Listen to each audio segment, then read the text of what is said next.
Good morning, students. Today we will discuss next topic, that is two specific heats of a gas. Clear? Two specific heats. Clear? Definition करांगे पर specific heat दी किरे लिए gas लिए. ठीक है? First of all simple definition देखो एक. The specific heat of a substance is defined as the amount of heat required to raise the temperature of its unit mass through 1 degree centigrade or Kelvin. Clear? की simple language च कि specific heat की होंगी अपने कोल किसी भी सबसटेंस की specific heat की होंगी है अमाउंट ऑफ हीट ਉਹ ਹੀਟ ਜਿਹੜੀ कि उस सबसटेंस के टैंपरेचर ਨੂੰ ਵਧਾਉਣ ਵਾਸਤੇ थ्रू 1 डिग्री सेंटीग्रेड. क्लीयर? किसी भी यूनिट मास के टैंपरेचर ਨੂੰ 1 डिग्री सेंटीग्रेड ਜਾਂ ਕੈਲਵਿਨ तक ਵਧਾਉਣ ਵਾਸਤੇ कितनी हीट चाहिए ਆਪਾਂ ਨੂੰ कि ਜਾਂ ਕਿਸੇ सबसटेंस ਨੂੰ किसी सबसटेंस ਨੂੰ चाहिए है वो की होगी ਉਹਦੀ स्पैसिफिक हीट. क्लीयर? मतलब कि कोई भी अपने को यूनिट मास है ਉਹਦਾ ਟੈਂਪਰੇਚਰ 1 डिग्री सेंटीग्रेड तक इंक्रीज़ ਕਰਨ ਲਈ आप किसी भी सबसटेंस ਨੂੰ कितनी हीट चाहिए है वो की होगी ਉਹਦੀ स्पैसिफिक हीट. क्लीयर? ਜਿਹੜੀ अपने को आ डेफिनेशन है क्लीयर ਉਹ ਜਿਹੜੀ ਹੈਗੀ है वो सॉलिड से लिक्विड ਲਈ ਤੇ एज इट इज़ आ जाऊगी. क्यों? क्योंकि अपने को देखो जो आप हीट सप्लाई कर रहे हैं हीट सप्लाई कर रहे हैं मतलब उन्होंने टैंपरेचर इंक्रीज़ कर रहे हैं ਉਹਦਾ. क्लीयर? गर्म कर रहे हैं मतलब हीट का मतलब गर्म करना हो गया ना अपने को गर्म कर रहे हैं किसी भी सबसटेंस ਨੂੰ. क्लीयर? तो जो आप सॉलिड्स या लिक्विड्स ਨੂੰ हीटअप करांगे क्लीयर तो ਉਹਦੇ ਆਪਣੇ ਕੋਲ ਟੈਂਪਰੇਚਰ ਤਾਂ इंक्रीज़ होगा ਉਹਦਾ. क्लीयर? सॉलिड से लिक्विड्स का बट वो वॉल्यूम तो प्रैशर से कोई फर्क नहीं पैना है. क्लीयर?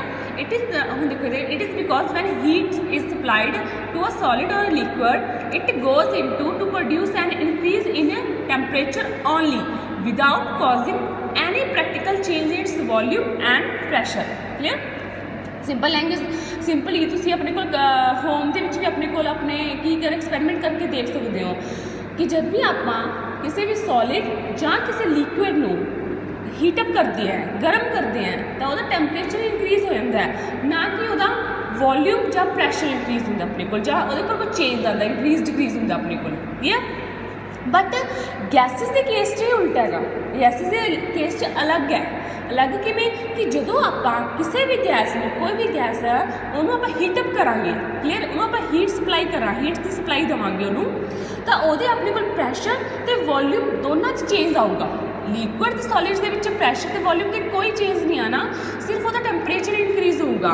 बट गैस के केस की है गैस से जो आप हीटअप करांगे तो वो प्रैशर से भी इफेक्ट पऊगा तो वॉल्यूम से भी इफेक्ट पऊगा. टैंपरेचर से तो इफेक्ट पैना ही पैना वो प्रैशर से भी इफेक्ट पेगा तो अपने को वॉल्यूम से भी इफेक्ट पेगा. क्लीयर? आ देखो लिखा गया however it is not true with the gases when a gas is heated the volume and pressure may also change with increase in temperature.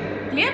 इस करके वो जी स्पैसिफिक हीट्स हो गई अपने को डिपेंडिंग करती हैं वो कंडीशन से जी गैस की स्पैसिफिक हीट है वो उसकी कंडीशन से डिपेंड करती हैं. हम देखो अगे आप two types of specific heat पढ़ांगे कि वास्ते गैस वास्ते. First of all specific heat of a gas at constant volume. दूसरी किहड़ी है specific heat of a gas at constant pressure. First of all देखा specific heat of a gas at constant volume. Constant मतलब does not change. Clear? मतलब कि ये change नहीं हो रहा अपने को. क्लियर? Does not change. आप स्पैसिफिक हीट देखनी है गैस की कॉन्सटेंट वॉल्यूम से मतलब वॉल्यूम चेंज नहीं हो रही हैगी वो. क्लियर? वॉल्यूम कॉन्सटेंट है क्योंकि दो कंडीशन बना के चलेंगे साइमल्टेनियसली दोनों के चेंज नहीं हो सकता अपने को. क्लीयर? इस करके आप एक नू कॉन्सटेंट कर लिया तो दूसरे के इफेक्ट देखांगे. तो ये अकॉर्डिंग डेफिनेशन की आ गई it is defined as a amount of heat required to raise the temperature of 1 gram of a gas through 1 degree Celsius at constant volume. तो वो की होगी वो specific heat at constant volume. Clear? Definition same है कि आप किसी भी सबसटेंस से उन्होंने कितने 1 ग्राम ऑफ गैस लगती है अपने को 1 ग्राम ऑफ गैस का टैंपरेचर 1 डिग्री सेल्सियस तक करने लिए अपने को वो भी कॉन्सटेंट वॉल्यूम से कितनी हीट चाहिए है वो की होती specific heat at constant volume. तो इन्हों डिनोट कि करते हैं स्पैसिफिक हीट कॉन्सटेंट वॉल्यूम. वैसे तो जनरली आप सी ना स्पैसिफिक हीट आप जनरली सी नाल डिनोट करते हैं, बट इत्थे की है कॉन्स्टेंट वॉल्यूम क्या है, तो उन्होंने की डिनोट करता small C V. Clear, specific heat at constant volume उन्होंने डिनोट कितना अपने को सी वी ना। उस बाद नैक्सट डेफिनेशन देखो, molar specific heat at constant volume. Molar chemistry के कंसैप्ट पढ़ते हो ना, मोलर कंसैप्ट, ठीक है। तो वो नैक्सट आ गया अपने को मोलर स्पैसिफिक हीट। ये सिंपल है बिल्कुल कि it is defined as the amount of heat required to raise the temperature of 1 mole of gas.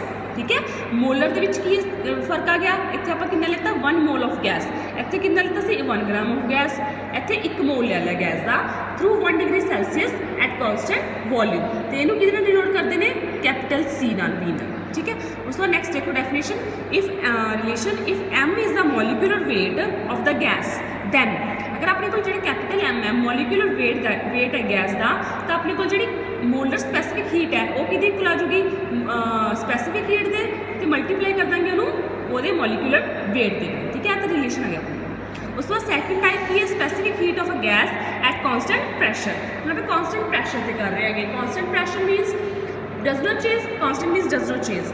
अपने को इतने बाकी कंडीशन तो चेंज वेरी हो रही ने, बट प्रैशर की है थोड़े को कॉन्स्टेंट है।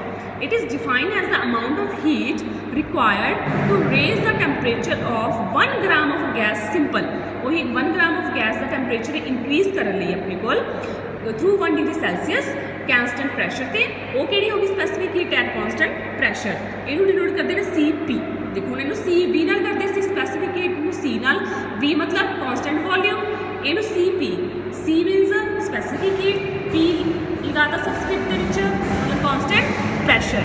उस next same molar specific heat of a gas at constant pressure. Same M molar मतलब एम वो मॉलिक्यूलर वेट है, तो 1 मोल ऑफ गैस का टैंपरेचर इंक्रीज करने लिए 1 डिग्री सैल्सीयस तक कॉन्स्टेंट प्रैशर से, तो उदों लिए जी हीट चाहिए अपन वो कि होगी sorry molar specific heat at constant pressure. Same ਇਹਦਾ एक्सप्रैशन आ गया अपने को C P, capital C P नाल नोट करता, इन कैपिटल सी वी नाल, इन सी पी नाल, तो सी पी इजिकल्स कितने को लुक आ गया एम सी वी। ठीक है, एक होर रिलेशन अपने को अपने को सी वी मतलब की है अपन 1 डिग्री सैल्सीयस टैंपरेचर इंक्रीज कर ली कितनी हीट चाहिए है, तो वो की होगी वो स्पैसिफिक हीट। सिमिलरली आ सी वी मतलब कॉन्स्टेंट वॉल्यूम से, सी पी ये की हो गया अपने कॉन्स्टेंट प्रैशर से, ये भी कि को आ जाएगा अपने को डी क्यू, इन्हों आप स्मॉल डैश ला लिया क्योंकि कॉन्स्टेंट प्रैशर से इस करके जस्ट तो टैंपरेचर तो उन्ना ही होगा कितना 1 डिग्री सैल्सीयस तक चेंज करने लिए कितनी हीट चाहिए अपन कॉन्स्टेंट प्रैशर से, तो की हो गया थोड़े को specific heat at constant pressure, specific heat at constant volume. ठीक है, अगर कोई भी डाउट हो तो पूछ लिए, बिल्कुल ईजी कंसैप्ट है। डेफिनेशन से नहीं स्पैसिफिक हीट दिया क्लियर, तो चलो स्पैसिफिक हीट दसती कॉन्स्टेंट प्रैशर से। देखो सॉलिड तो लिक्विड्स लिए तो सेम ही है, गैसिस के कॉन्स्टेंट वॉल्यूम आ जाता तो कॉन्स्टेंट प्रैशर आ जाता, क्योंकि सॉलिड तो लिक्विड्स के जिवें पहला दस चुकी है कोई चेंज नहीं आता प्रैशर वॉल्यूम से, बट गैसिस के केस ये अलग है, डिफरेंट है, ये अपने को प्रैशर और वॉल्यूम दोनों से चेंज आएगा। क्लियर, इस करके अपने को स्मॉलर स्पैसिफिक हीट भी कर लिया अपने जोड़ा कि सिंपल 1 मोल ऑफ गैस का इंक्रीज करता है। उस तो बाद नैक्सट अपने को सिंपल डेफिनेशन के अकॉर्डिंग कर लिया अपने सी पी इजिकल्स टू कि 1 डिग्री टैंपरेचर इंक्रीज कर चेंज करने वास्ते कितनी हीट चाहिए अपन वो की होगी वो specific heat. Similarly constant pressure. Okay, thank you.